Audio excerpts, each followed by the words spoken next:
உங்கள் favourite TV ஷோக்களை இனி miss பண்ண தேவையில்லை. ZEE5 இல் முற்றிலும் இலவசமாக காணுங்கள், இங்கேயும் எப்பொழுதும். மேடம், இப்போ உங்களுக்கு உடம்பு எப்படி இருக்கு? இந்தாங்க காஃபி. ஏ எனக்கு என்ன, நான் நல்லா தானே இருக்கேன். இல்ல மேடம், நேத்து நைட்டு நீங்க வாமிட் பண்ணி மயக்கமா இருந்தீங்க. வாங்க. சொல்லுங்க சார், எதுக்கு ஃபோன் பண்ணி வர சொன்னீங்க? இல்ல, அவங்க வாமிட் பண்ணி மயக்கமாயிட்டாங்க. அவங்க சாப்பிட்டது ஏதோ அவங்களுக்கு ஒத்துக்கலன்னு நினைக்கிறேன். அதான் வாமிட் எடுத்துட்டாங்க. அவங்க ட்ரெஸ் எல்லாம் வாமிட்டா இருக்கு. அவங்களை கொஞ்சம் க்ளீன் பண்ணி அவங்களுக்கு வேற ட்ரெஸ் போட்டு விட முடியுமா? அதுக்காக தான் அவங்களை வர சொன்னேன். Okay sir. அவங்களோட ட்ரெஸ் எல்லாம் இதுக்குள்ள இருக்கு.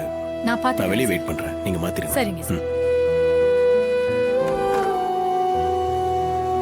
சார், நீங்க சொன்ன மாதிரி அவங்க வாமிட்டை க்ளீன் பண்ணி ட்ரெஸ்ஸையும் மாத்திட்டேன். அவங்க நல்லா தூங்கிட்டு இருக்காங்க. சரி. இப்ப பரவாயில்லையா மேடம்? பரவாயில்ல, இப்ப கொஞ்சம் பெட்டரா ஃபீல் பண்றேன். இந்தாங்க, இந்த காஃபியை குடிங்க மேடம். நான் வரேன் சார். தேங்க்யூங்க.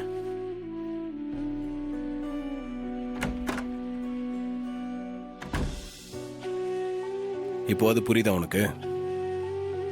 எந்த ஒரு விஷயத்தையும் தீர விசாரிக்காம அறகுறையா புரிஞ்சுக்கிட்டா இப்படிதான்.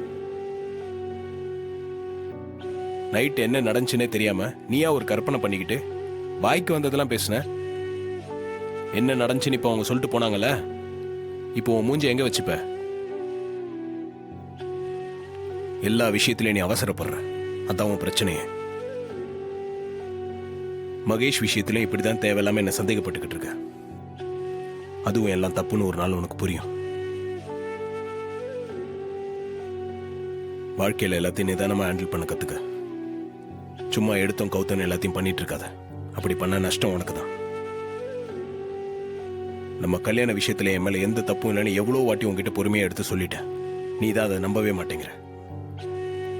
சந்தர்ப்ப சூழ்நிலையால உன் அம்மா பேச்சை கேட்டு தானே இந்த கல்யாணத்துக்கு ஒத்துக்கிட்ட. அதே மாதிரி தான் நானும். இது எதையுமே புரிஞ்சுக்காம சும்மா ஏமாத்திட்டேன்னு சொல்லிட்டு இருக்காத. ZEE5 ஆப்பை டவுன்லோட் செய்து அனைத்து எபிசோடுகளையும் இலவசமாக பாருங்க.